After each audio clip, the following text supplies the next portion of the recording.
dari masing-masing narasumber untuk meningkatkan confidence level pas jadi pembicara di Lajata Milenial ini. Balik lagi deh ke sebelah saya dulu dari Mas Putra. Confidence level ya? Ya. Kalau saya sih jujur nggak masalah ya terkait confidence level ya. karena memang kembali ke yang tadi saya sampaikan, tujuan saya ingin banyak sharing ya. Jadi dulu masih ingat banget kalau tadi reaksi dari Mas Afif, keluarganya segala macam, saya sangat bersyukur juga punya lingkungan circle yang memang sangat mendukung, dan ada mentor saya juga, ada Bu Ika, itu menyampaikan juga pertama kali kita kenalan, kamu pengen apa sih dalam waktu dekat ini? Saya kedepannya pengen jadi narasumber dan saya pengen sharing satu hal yang bisa bermanfaat untuk orang lain. Jadi kalau tentang confidence level di sini, saya sih nggak berpikir hal buruknya ya Mbak ya. Jadi yang saya pikirkan adalah nanti kemanfaatannya apa sih yang bisa saya bawa, apa yang bisa saya beri, dan apa yang bisa saya sharing gitu. Jadi kalau ditanya confidence level untuk sobat milenial dari saya gitu ya, fokus aja ke hal positifnya, jangan pernah takut gagal, jangan pernah takut salah. Kegagalan atau kesalahan itu akan terjadi, tapi itu nggak akan jadi masalah. Yang terpenting adalah hal tersebut bisa membuat kita lebih baik. Nah, di confidence level ini saya harap ya dengan positif tadi itu, jadi kita jadi nggak ada ketakutan sama sekali sih kalau ya, dari saya. Jadi kita harus tetap positive thinking ya, jangan selalu mikirin yang buruk-buruknya aja gitu, karena pasti di balik suatu kejadian pasti ada sisi positifnya gitu, ada pelajarannya gitu ya Mas. Ya, makasih Mas Putra. Mungkin lanjut ke Mbak Demi, kalau sarannya gimana Mbak Demi?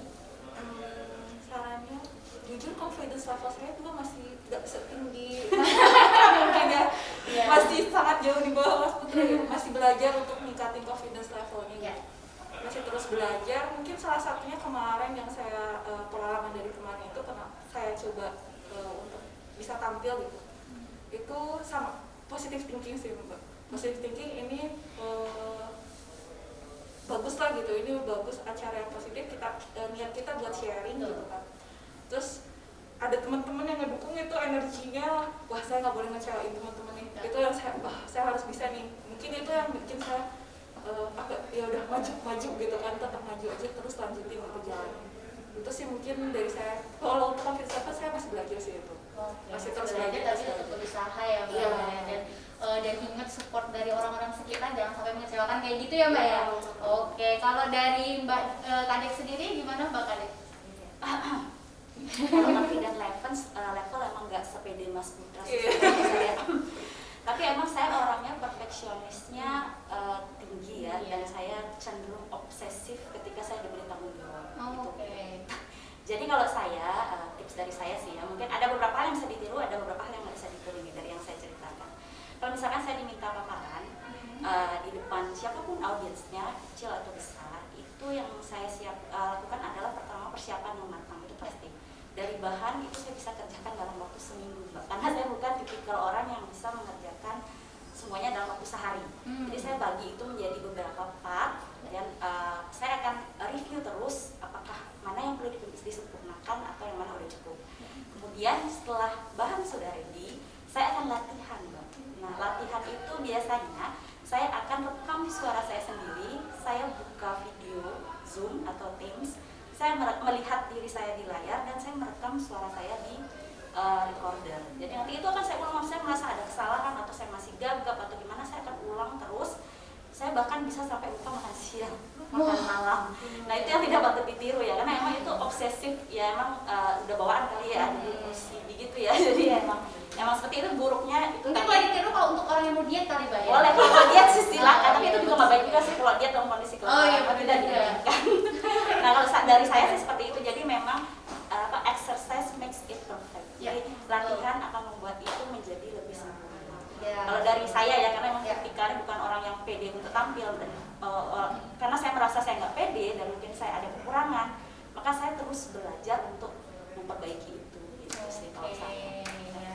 Jadi udah ada positive thinking, terus berusaha untuk semangat dan tidak mengecewakan orang-orang yang udah supportive, dan juga exercise makes perfect ya. Nah kalau Mas Afif sendiri gimana nih caranya? Kalau bicara soal pede nggak pede Mbak, kalau saya sendiri sebenarnya saya sendiri merasa kadang-kadang over pede gitu. Jangan terlalu over pede. Ternyata ya. Iya, beberapa kali terlalu over pede, tapi menurut saya itu bagus. Walaupun saya masih harus memperbaiki beberapa hal di kepedean saya gitu. Ya tetap harus melihat situasi dan kondisi saya di situ. Tapi dalam acara yang kemarin itu saya sendiri mempersiapkannya itu saya harus yakin dulu, saya harus paham dulu terhadap bahan yang saya bawa. Apakah bahan yang saya bawa ini sudah oke, sudah teruji, ibaratnya sudah benar, sudah baik atau belum gitu. Saya harus paham bahwa itu adalah sesuatu yang memang pantas layak untuk di-share ke teman-teman semuanya. Kemudian saya juga mengatasinya sehingga harapannya itu bisa tersampai dengan sempurna. Saya melakukan mentoring Mbak dengan atasan saya dan juga dari orang-orang yang mungkin bukan orang IT gitu. Kalau dari bahan saya, orang-orang yang sebenarnya mungkin awam dan nggak ngerti apa materi saya, untuk mereka melihat presentasi saya, apakah kemudian dengan saya mempresentasikan mereka paham nggak sih gitu. Orang awam ini, orang yang baru tahu ini gitu. Salah satunya kemarin itu Mbak. Kemudian juga tentu yang seperti dikatakan Mbak Demi juga, saya sendiri ingin saya termasuk orang ambisius Mbak. Ketika saya diberikan kepercayaan, saya nggak mau mengecewakan gitu. Walaupun terkadang banyak gangguan sana sini yang akhirnya harus tetap kita hadapin gitu Mbak. Tapi salah satu yang memang kemarin menjadi positif buat saya, energi positif adalah dukungan dari teman-teman semua yang mungkin memberikan kepercayaan kepada saya untuk menjadi pembicara di acara ini. Ya benar banget ya, jadi memang positive thinking, terus butuh dukungan dari orang sekitar juga ya. Terus kita juga harus persiapan matang gitu, mempersiapkan segala sesuatunya dengan matang. Dan kalau punya mentor itu akan lebih bagus lagi karena bisa review apa yang sudah kita buat dan kita persiapkan. Nah itu tadi ya saran untuk meningkatkan confidence level dari sobat milenial semuanya. Ada pertanyaan lagi nih yang masuk, aduh makasih banget ya sobat milenial. Ayo makin banyak ya yang bertanya di Slido. Nanti akan bisa mendapatkan hadiah kalau likes-nya banyak untuk 3 pemenang dan dua pemenang lainnya itu akan dipilih oleh para panitia gitu ya. Nah untuk bertanya bisa di slido.com dengan kode pagar S890. Nah untuk pertanyaan lagi nih dari sobat milenial kita, bagaimana kiat-kiat kita untuk menghadapi pimpinan atau senior yang tidak bisa mengerti kita sebagai kaum milenial? Kalau tadi mungkin Mas Putra sempat berbicara bahwa pimpinannya sangatlah suportif gitu ya, begitu perkenalan aja udah kamu apa yang kamu butuhkan untuk bisa maju gitu ya. Nah ada nggak sih dari narasumber kita yang misalkan pimpinannya mungkin kurang suportif ya gitu kan, atau nggak mengerti bahwa milenial tuh pengennya begini loh gitu, untuk menjadi maju. Nah kiat-kiatnya tuh gimana untuk menghadapi itu? Mungkin kalau dari Mas Putra apakah ada atau memang semuanya sudah suportif? Oke, sebenarnya ini nggak relate terkait dengan di kondisi saya ya, tapi kalau perspektif saya memang sebetulnya pertama sih ini pertanyaan ini lebih clear ya, maksudnya tidak mengerti sebagai kaum milenial itu seperti apa, karena kan dari sisi milenial apa yang perlu dipermasalahkan gitu yang pertama ya. Nah yang kedua sebetulnya dalam menghadapi pimpinan senior ataupun siapapun gitu ya, sebetulnya hal yang sama sih. Sebelumnya saya sempat share juga di materi saya terkait dengan bagaimana kita sebagai millennials pun sebetulnya punya namanya jiwa leadership ya Mbak ya. Leadership itu bukan tentang pimpinan, bukan tentang jabatannya, tapi dari sisi individu ya. Sehingga itu pun nanti kalau kita sudah terbentuk sisi leadershipnya tersebut dalam menghadapi pimpinan ataupun senior pun konteksnya juga akan jadi lebih baik ya. Dalam artian kita bisa mengendalikan diri, mengendalikan kondisi dengan pimpinan, dengan senior dan lain semacamnya. Jadi kalau dari saya pribadi sih menghadapi pimpinan atau senior mungkin yang menghadapi milenial seperti kita mungkin ya lebih menunjukkan bagaimana sisi kedewasaan itu sih mungkin. Ya. Oke, berarti harus bisa bersikap yang sesuai ya kalau bersama dengan pimpinan kita gitu ya Mas Putra ya. Kalau dari Mbak Demi sendiri apakah mengalami dan gimana kiat-kiatnya? Ya sama, mungkin di lingkungan kita ini bukan kondisi kita saat ini ya. Mungkin secara general aja untuk menghadapi pimpinan atau senior nggak mengerti itu apa ya, kita harus punya bahasanya dari understanding. Jadi kita harus saling mengerti juga, gak hanya kita berusaha, kita pengen dimengerti, kita juga harus mengerti juga gitu. Ya, kita juga sebagai milenial tunjukin aja karya kita gitu, tapi jangan lupa sopan santun dan etika.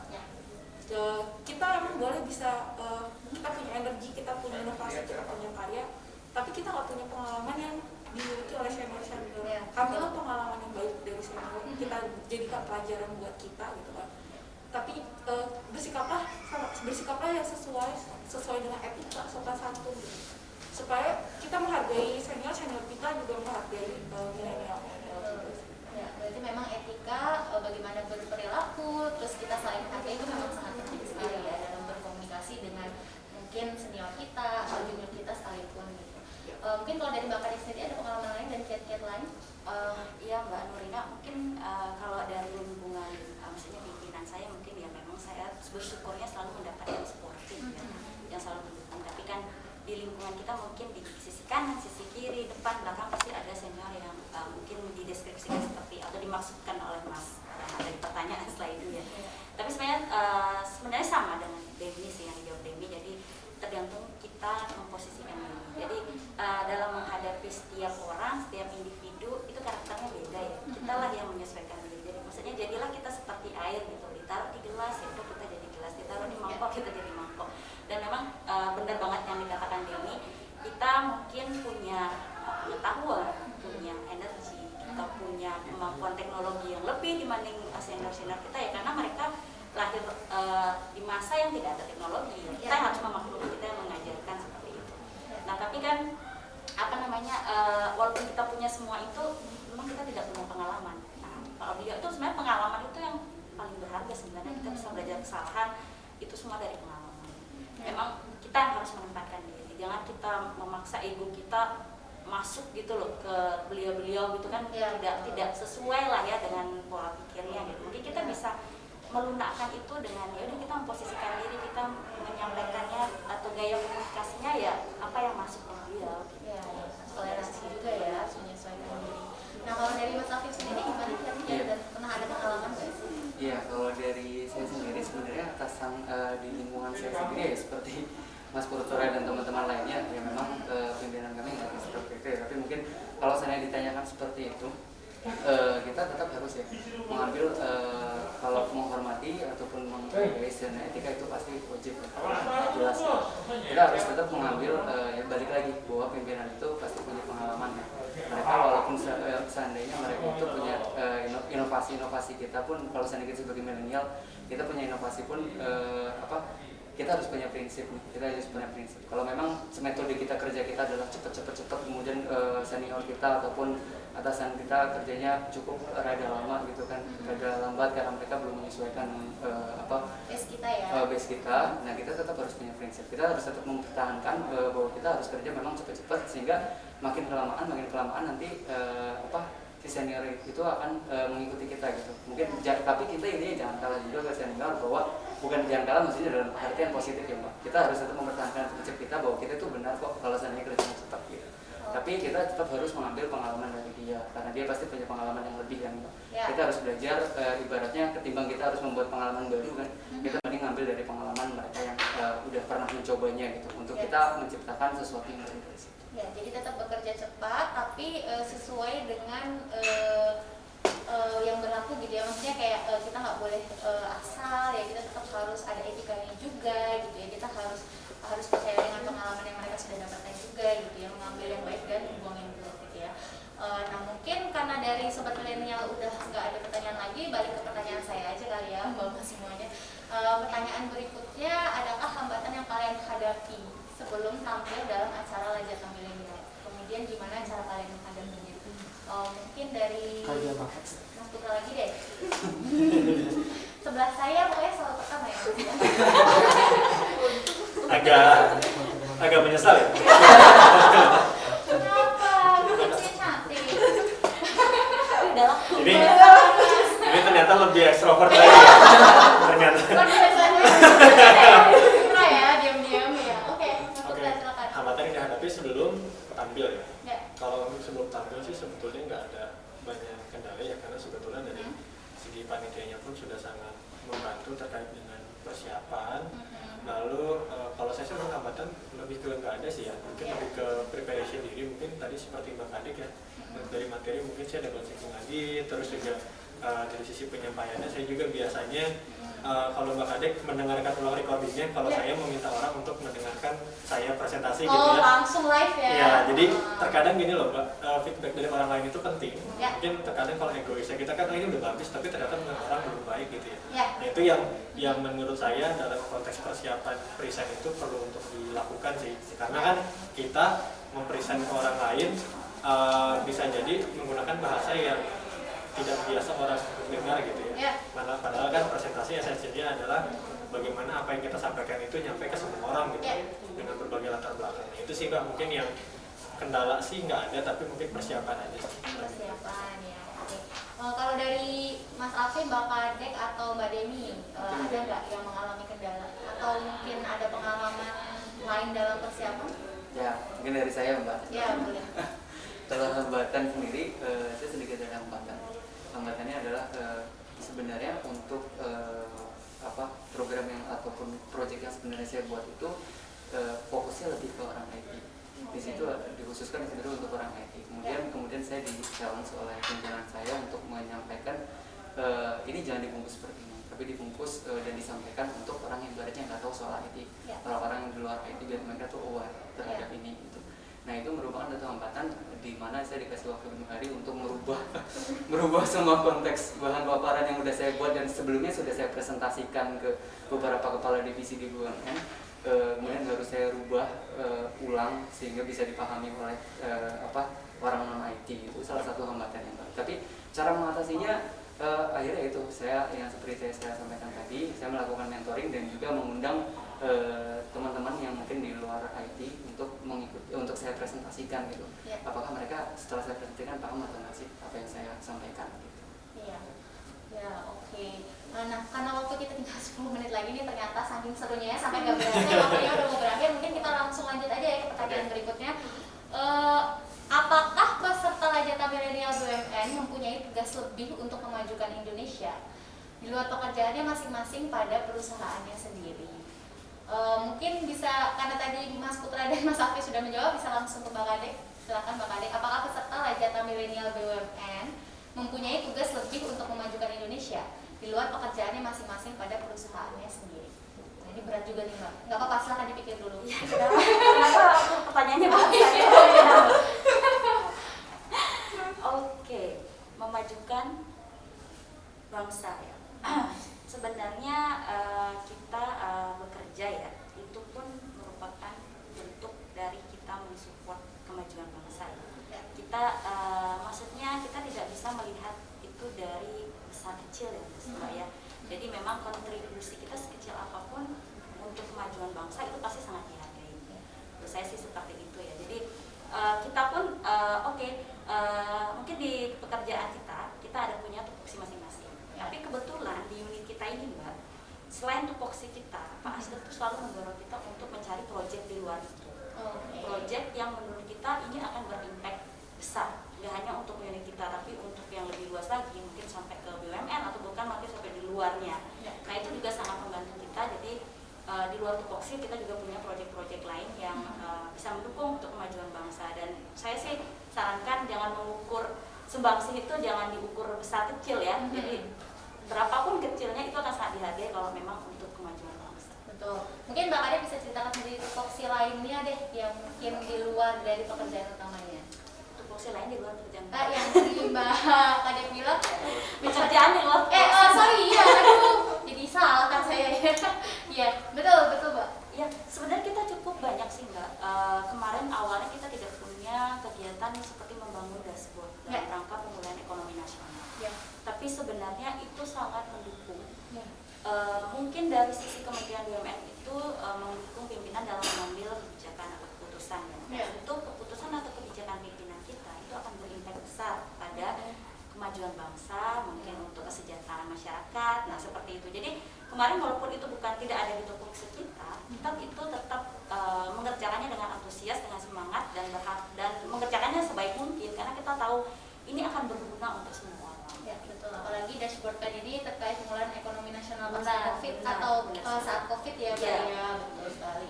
Yang mana COVID-19 ini menjadi masalah untuk orang-orang di seluruh dunia ya. Ya betul sekali. Untuk Mbak Demi, gimana Mbak Deni? Jawaban dari Mbak Kati udah komprehensif banget ya. Cuman ini pertanyaannya, apakah peserta Lajata Milenial BUMN gitu? Kayaknya nggak hanya terbatas untuk lingkup peserta Lajata Milenial aja gitu. Ya. Itu tentu semua orang-orang, semua milenial BUMN itu punya kewajiban yang sama gitu. Ya. Buat peserta Lajata itu jadi bisa men-sharingkan gitu, saling diskusi, sharing. Ya kita sama-sama jadi ya, sama-sama untuk membangun Indonesia ini lebih baik lagi. Ya. Oke. Kemudian kita langsung pertanyaan berikutnya. Oke, ada dari sobat milenial lagi. Ternyata banyak banget, penasaran banget. Tapi waktunya sayang banget sobat milenial, tinggal 5 menit lagi saya akan bacakan pertanyaannya lagi ya. Cepet aja nih, apakah ada rencana dibuat wadah atau sejenis grup Lajata Milenial daerah yang orang-orangnya terdiri dari instansi-instansi BUMN yang ada di daerah, baik untuk kopi darat, ngumpul, sharing. Ayo, gimana nih? Apa kita tanya Mas Jack dulu nih ya? Ayo, siapa yang mau menjawab? Saya mau Silakan. menjawab. Bebas nih, Sebetulnya kalau untuk grup yang terdesentralisasi seperti ini, terutama ya, kalau saya sih merasa hal ini kayaknya nggak dibutuhkan ya. Kenapa? Karena kan sebetulnya kita membuat Lajata Milenial ini menjadi satu wadah untuk semuanya gitu. Ya. Dimana misalkan nanti dari sobat milenial semua, misalkan ada yang punya keahlian, contohnya mungkin keahlian teknis, misalkan ada yang saya bisa nih membangun dashboard, ternyata Mbak Kadek lagi butuh dashboard. Nah itu kan sebetulnya bisa match ya antara kebutuhan dan keahlian dari teman-teman semua. Jadi kalau menurut saya sih rasanya sayang ya Mbak ya kalau dikelompokkan berdasarkan daerah. Tapi kita buat Lajata Milenial ini menjadi tempat yang menjadi eranya kolaborasi milenial, dan nanti kita bisa sama-sama sharing, sama-sama belajar, sama-sama kolaborasi bareng-bareng. Dan tentunya tadi kalau nyambung pertanyaannya Mbak ya, kita bisa mendukung, memajukan bangsa juga melalui kolaborasi antar milenial. Oke. Ada lagi yang mau menjawab mungkin atau berpendapat lain? Setuju sih ya sama Mbak Putra. Mas Putra maksudnya. Biar cantik ya. Mas Putra Dari itu ganteng jadi cantik ya Mbak? saya saking terpesonanya lihat. Jadi saya sebenarnya setuju ya sama Mas Putra. Ini sebenarnya menunjukkan antusiasme teman-teman milenial BUMN ya, bahkan mereka mengusulkan untuk bikin forum. Tapi kalau misalkan forumnya ini apalagi sekarang eranya udah seperti ini ya, jadi kita sebenarnya tidak dibatasi lagi oleh jarak, lokasi, waktu. Sebenarnya kita bisa sharing bersama kapanpun dan dimanapun. Apalagi sekarang ada media nih, kayak sekarang kita kan nggak kumpul dengan BUMN, tapi kan kita bisa tetap sharing nih, kita ada media Zoom, ada media Teams. Nah, jadi memang ini menjadi wadah yang besar, jadi jangan per daerah lagi. Ya udah ini se-Indonesia semuanya bisa ikut dari mana aja, BUMN yang ada di Papua sampai dari ke Aceh itu semua bisa gabung di sini. Iya betul banget. Memang kita udah nggak ada batasan-batasan lagi ya, udah langsung aja seluruh Indonesia gitu ya Mbak ya. Nah mungkin langsung lanjut lagi ya karena waktu kita udah semakin sempit. Ini pertanyaan dari saya aja deh ya. Maaf ya sobat-sobat milenial gitu kan, karena saya sendiri juga penasaran. Agak egois ya. Karena ada yang silakan Mbak. Kalau kalian dikasih kesempatan lagi, kalian mau nggak untuk tampil dengan tema lainnya? Nah ini mulai dari Mas Putra dulu deh, biar cepet. Kalau saya sangat mau ya. Kira-kira udah ada gambaran belum mau menampilkan tema apa?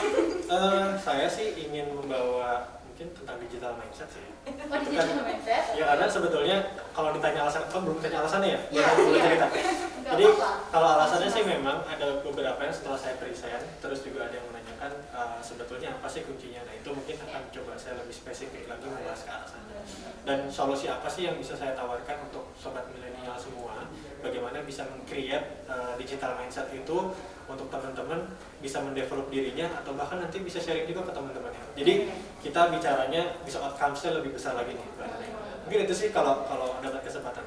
Oke, kalau dari Mbak Mas semuanya ada lagi yang mau menjawab? Kira-kira kalau dikasih kesempatan lagi mau tampil lagi dan dengan tema apa? Kenapa alasannya? Waduh, kesempatan lagi sih mungkin mau temanya belum kepikiran. Tapi sebelum saya dikasih kesempatan lagi, mungkin mau kasih kesempatan dulu buat teman-teman yang lain. Udah tampil dulu di sini sebelumnya. Betul. Jadi kita memberikan ruang ya, dan kesempatan untuk para sobat milenial untuk tampil gitu ya. Oke deh, kalau begitu pertanyaan selanjutnya deh, karena bentar lagi kita udah mau habis waktunya. Dalam 3 kata, gambarkan aja 3 kata ya? Masih Ya. 2 dulu. Grow to infinity. Growth to infinity. Oke, dari Mbak Kades? Ini saya ngutip dari Pak Astur. Oke. Anda luar biasa. Wow. Sepertinya di belakang lagi kasih hadiah soalnya. Luar biasa. Iya, benar banget. Oke. Untuk Mbak Dewi? Sama mengutip dari kata-kata Pak Asep, saya perlu bahagia. Oke. Saya bahagia, benar. Kalau dari Mas Putra? Kalau saya lahirkan keajaiban dengan sebenarnya gini, Lajata ini sebetulnya punya makna yang mendalam dan besar ya Mbak. Ya. Kita bisa milenial ini ternyata bukan cuma hanya pekerja aja atau misalkan kita cuma sharing-sharing doang, tapi Ya. ternyata kita bisa, percayalah suatu hari nanti kita bisa menciptakan keajaiban dengan tangan kita sendiri. Betul banget. Tapi itu kayaknya tagline dari Pak Asep. Kayaknya ada sesuai. Tapi saya juga ya Pak Asdem, ada saya dikasih juga deh. Sebetulnya pasti lagi nggak ada, cuma kebetulan emang itu bisa tertanam dalam diri. Iya, ternyata terus ya. Selalu mengatakan tagline itu, bener ya. Pertanyaan terakhir ya. Apakah ada yang lain? Oke. Pertanyaan terakhir deh dari saya. Pesan apa yang mau kalian sampaikan kepada sobat milenial kita nih? Oke. Silakan ya Mas Putra. Kita kan gitu ya. Udah oke duluan. Oke. Belum ditunjuk udah oke duluan. Pesan apa yang mau kalian sampaikan ke sobat milenial? Nah sebetulnya pesan saya saya punya pesan bahwa selain lahirkan keajaiban dengan tangan kita gitu ya, mungkin kita juga percaya bahwa milenial juga punya kata, di mana memang bukan hanya ke sesama kita gitu ya, satu generasi atau misalkan satu level, di level atas kita pun atau siapapun kita sebetulnya punya kata. Nah pesan yang saya sampaikan adalah jangan pernah takut untuk mencoba satu hal, event itu misalkan berat gitu ya, tadi yang Mbak Demi rasakan, mungkin kalau Mbak Kadek saya rasa sebetulnya Mbak Kadek jauh lebih siap lah gitu ya. Jangan pernah takut untuk mencoba satu hal, karena berhasil dan gagal adalah hasil yang nanti menjadi pembelajaran juga, tapi yang terpenting prosesnya itu. Nah kalau saya sih ke sobat milenial semua mengajak juga untuk sharing juga di sini, karena yakin pasti apa yang dilakukan oleh sobat milenial pasti hal yang keren, hal yang baik, jangan lihat besar kecilnya, tapi yakinlah bahwa hal ini bisa bermanfaat juga untuk semua. Itu sih Mbak. Bagus banget ya, ini pesan dari Mas Putra. Mungkin selanjutnya kalau dari Mbak Dewi pesannya gimana? Pesan saya, like, share, subscribe, komen, jangan lupa follow @lajata. Jangan lupa begini memang. Like, share, komen, jangan lupa ya subscribe. Ini milenial banget, jadi impression sosial medianya yang tinggi ya. Saya masih main Facebook gimana Mbak? Waduh, Follow banget ya. Add ya. Guys, jangan lupa pesannya belajar. Ya. Ya, terus belajar. Sharing ini adalah proses belajar kita juga, gitu. Ya. Sharing ini adalah proses kita belajar, jadi jangan lupa untuk terus belajar. Karena kehidupan kita ini adalah pembelajaran, gitu. Sepanjang hidup kita akan belajar, gitu. Jadi jangan menyerah, terus belajar. Ya, jadi selalu belajar terus ya Mbak ya, jangan mau menyerah. Kalau misalkan ada room for study ya tetap harus lakukan itu ya. Kalau untuk dari Mbak Kadek sendiri pesannya apa? Kalau dari saya, ini saya sebenarnya terinspirasi pertama waktu Pak Deputi tahun computing ya, ketika saya waktu bergabung ke Deputi yang ini. Jadi jangan sampai latar belakang pendidikan kita membatasi kita untuk mempelajari hal lain.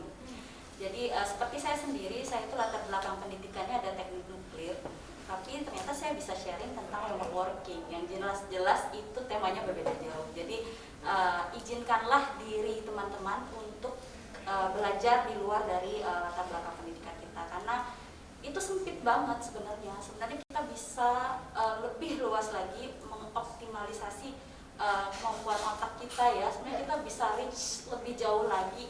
Jadi eksplorlah diri teman-teman itu sampai nggak ada batas gitu loh. Jadi ya jangan sampai latar belakang pendidikan kita membatasi kita dalam berkreasi, berinovasi. Pesan saya itu aja sih. Oke, luar biasa sekali. Kalau dari Mas Afif sendiri ada pesan lain? Ya, kalau dari saya pesannya adalah yuk teman-teman sobat-sobat milenial, kita mulai lewatin batas kita. Jangan merasa bahwa kita itu punya batas. Yang merasa kita punya batas, kita harus mendongkrak batas kita, melewatinya. Ciptakan sebuah inovasi baru. Kalau kalau sudah punya inovasi, yuk tampilkan di sini, sampaikan, jangan disimpan sendiri, jangan cuma ada di otak kalian, tapi bagikan ke teman-teman. Siapa tahu di luar sana sangat banyak mungkin di perusahaan Bapak sobat milenial semua inovasinya nggak sesuai, siapa tahu di luar sana masih banyak inovasi yang sobat milenial dibutuhkan di sana. Nah, ciptakan inovasi. Dan satu sih, kalau saya sebagai masuk bidang IT, teman-teman selalu diingat ya, kalau menciptakan sebuah inovasi baru jangan hanya fokus kepada core bisnisnya, tapi juga selaraskan dengan teknologi ataupun tools ataupun di era digital seperti ini kalian harus menyesuaikan dan menganggap bahwa IT itu balik lagi ya, ini pesan juga untuk Kementerian BUMN maupun BUMN, IT itu nggak cuma punya kita, nggak punya cuma orang IT doang kok, tapi punya kita semua, punya orang HC, punya orang humas, dan punya orang sedia, semua orang, semua kalangan, semua unit di perusahaan Bapak Ibu sekalian. Gitu. Terima kasih mungkin seperti itu. Oke, luar biasa banget ya tadi dari pesan para narasumber kita dan question and answer dengan para narasumber kita memberikan banyak insight dan mudah-mudahan juga bisa menjadi motivasi buat sobat milenial semuanya. Nah, karena waktu kita sudah habis nih, sedih banget ya, karena masih seru banget. Sebenarnya saya masih mau tanya banyak, sampai-sampai saya nggak mau kalah nih sama sobat milenial. Tapi untungnya hampir semua sobat milenial pertanyaannya dijawab ya, dan dengan sangat baik oleh para narasumber kita. Mungkin untuk sekarang kita akan mengumumkan 5 pemenang seperti janji saya pada tadi saat pembukaan. Ada 5 pemenang dengan likes terbanyak dan 2 pemenang terbaik 3 pemenang dengan likes terbanyak dan 2 pemenang terbaik menurut versi panitia nih. Yang pertama ada Yasin dari KBR.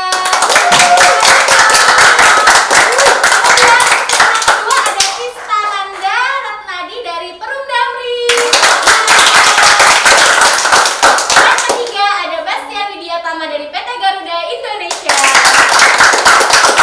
Dan yang keempat ada Irna Nurlaila dari PNS. Dan yang kelima ada Yuna. Yuna, oh wow, dari ini ya, member K-pop itu ya, luar biasa sekali. Selamat Mbak Yuna. Kayaknya ya oke. Ya nanti untuk kelima pemenang silahkan DM di Instagram Lajata Milenial untuk panitia catat diri dan pemenangnya nanti akan kita hubungi ya. Karena sudah selesai nih acaranya, mungkin biar lebih seru kita foto-foto dulu kali ya narasumber dengan para sobat milenial semuanya. Sobat milenial semua harap kameranya di on kan untuk kita foto bersama. Ayo silakan berdiri Bapak Ibu. Ya. Ya, gimana nih posenya nih? Pilih Mbak Nurlina deh sebagai MC. Posenya Lajata. Oh iya boleh, Lajata. Bagus banget Mbak Dewi. Terima kasih Mbak Dewi. Anda luar biasa. Oh, Anda luar biasa. Anda luar biasa berarti ya. Oke. Teman-teman semuanya, kita akan berfoto dengan pose Anda luar biasa ya. Anda luar biasa ya seperti ini. Gini, oke. Ya. Ayo mari teman-teman berfoto. Ya, akan kita hitung ya. Tahan ya posenya. 3, 2, 1. Lagi ya teman-teman. 3, 2, 1. Oke, mantap banget. Terima kasih teman-teman semuanya. Jadi tadi saya sudah janji untuk memberitahukan gimana caranya. Walaupun sebenarnya tadi sudah sempat disebutkan juga ya oleh narasumber kita, teman-teman bisa mendaftarkan diri untuk menjadi narasumber dengan cara menghubungi Mbak Demi Mariska. Dengan cara menghubungi Mbak Demi Mariska. Sebentar, saya kehilangan kontak personnya atau mungkin saya langsung aja ke Mbak Demi Mariska. Iya, boleh ya. Ya. Ya, bisa menghubungi saya di kontak nomor 0856 59 028 678. Ya, dan Sekali jangan lagi. ya. Oke. Sekali lagi. pelan-pelan gitu ya. Iya. Oh, agak pelan-pelan ya. Ya. Oke, di 0856 59 028 678. Ya, jadi teman-teman bisa mendaftarkan diri ke Mbak Dewi Mariska sesuai dengan kontak yang tadi disebutkan. Dan jangan lupa setelah teman-teman mendaftarkan diri untuk mengirimkan materi yang akan dipresentasikan nantinya ya teman-teman semuanya. Nanti akan akan kita berikan feedback ya untuk hal tersebut. Oke, karena nggak kerasa nih kita udah masuk di penghujung acara Lajata pada hari ini. Terima kasih kepada seluruh sobat milenial atas atensi dan partisipasinya yang luar biasa. Kami dan segenap tim memohon maaf apabila ada salah kata dan perbuatan. Sampai jumpa pada Lajata berikutnya. Semoga saja teman-teman tetap setia ya untuk menonton acara Lajata Milenial minggu-minggu berikutnya. Sebelum kita tutup, kita salam Lajata Milenial ya. Oke, Lajat. Contohin dulu, contohin dulu sendiri ya. Ya semangat. Oke, siap. Lajata Milenial, lahirkan keajaiban dari tanganmu. Udah cukup ya? Udah cukup.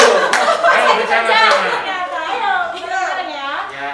Oke, Lajata Milenial, Lahirkan keajaiban dari tanganmu. Selamat pagi. Terima kasih. Terima kasih. Terima kasih. Terima kasih Bapak Ibu sekalian.